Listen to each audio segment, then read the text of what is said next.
Hey everyone, today I am just cleaning out the barnyard here and I'm moving it over to here. When I kind of set this barnyard up, I didn't think enough about the tractor maneuverability. This is a 100 horse tractor and it doesn't do corners well. So I'll take you guys along and kind of show you what I have. I baled some of this scrubby stuff that was first cut off of a new hayfield. So it's a bit weedy, so when I feed it, there's a lot of stuff in there that isn't stellar. But what it's ended up doing is they just don't eat it, and it ends up there in the manure and will create more fertilizer. So I'm not too really concerned.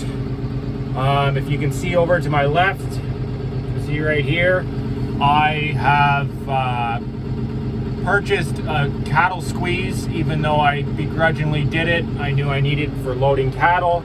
I'll bring you guys a little closer.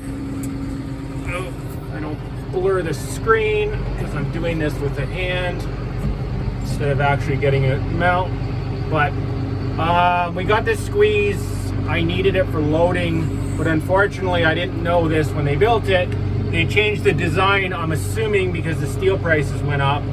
So it used to have a gate that was independent on the inside that it would basically open from the back, and now it has that whole gate that swings open. You can imagine there's like a rounding area that goes, and it's for nursing calves. So I got it because I wanted to move cattle through it and use it as both a nursing as well as a squeeze, but that's kind of more difficult now that it's one gate. If any of you guys have any experience with this thing or how you guys place them, I've seen them in barnyards where you know it's a designated nursing area, but I don't really have the setup for that. So I was hoping to be able to use it as a squeeze. I might still change it to the way it used to be and create the post back here so that I can use it as a normal squeeze and then the nursing thing on the side. I don't think that'll affect too much. But the moral of the story is I knew I needed it to do a couple things and for dehorning and all that fun stuff. So I got it. It was a bit of a wait. I threw gravel down here. The plan was to put it right against this wall and run them through out here to the trailer for loading. Ideal situation, I'd like to make it so that this section here has a gate across, either to here with a gate swing and then here to here with a gate swing, in which case I can sort in there and then kick the ones I don't need out and then run the rest of them through the squeeze if the other gate opened here. But the steel prices are insane right now, so much so that I'm looking to make my own gates because it's just insane how much gates are. So if anybody has any ideas or know where I can kind of, I was looking at oil well pipe because I saw they were doing that out west. Rolling Coal Acres and South Saskatchewan Farmer, they were using them too.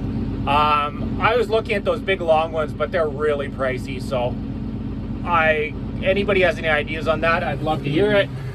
Like I said, I'm just maneuvering. This barnyard's so small, I had a big pile here. So I have to remove that so that I can get through here and feed this winter because it's just brutal. So now I have all of that section over there fenced, all of this section here fenced, and long term I'm considering making this hayfield partially fenced. And then there's another field over there that I have kind of in process to fence so that I could rotate them between all four. But it all kind of depends on how big I get the herd.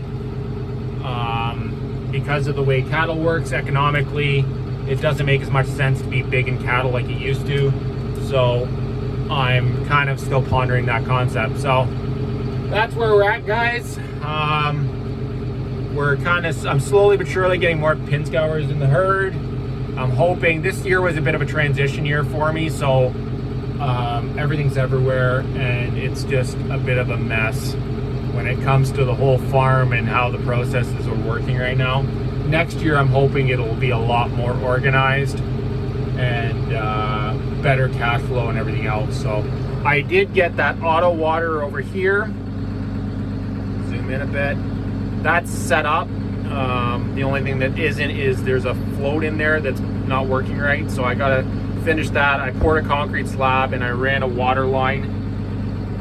There used to be a water here, and I thought there was a line here. I bought the water and everything thinking I was just gonna kick this one off and start it up, but unfortunately they used to have a well here, I think, and they filled it. So the water doesn't run here anymore, so now it's just a showpiece. So that's where we're at, guys. I just kind of wanted to say I'm still alive, I'm still going. I just haven't filmed a lot because my life is kind of everywhere right now. So I really haven't been doing everything other than kind of focusing on just doing the day-to-day tasks. I still have to move cattle and sort, which is about late in the year, but I was hoping to have this done and this set up before I move cattle. I did not.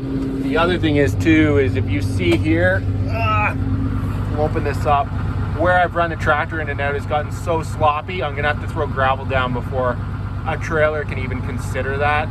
So I have to do that first. So I gotta throw that down and hopefully have the big stone in there so it can support itself, and then I should be able to move the calves out.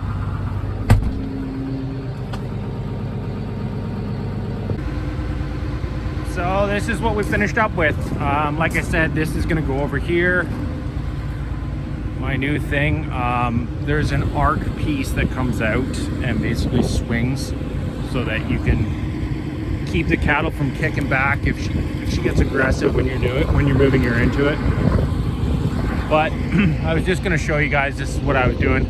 I know it's tight in here, so if I'm feeding in the winter, it's gonna be a bugger. Thanks for watching, guys. Feel free to comment, rate, and subscribe as always. Take care, and like always, I try to make more videos, but I just haven't. But I'm gonna do my best to keep working on it and kind of keep you guys in the loop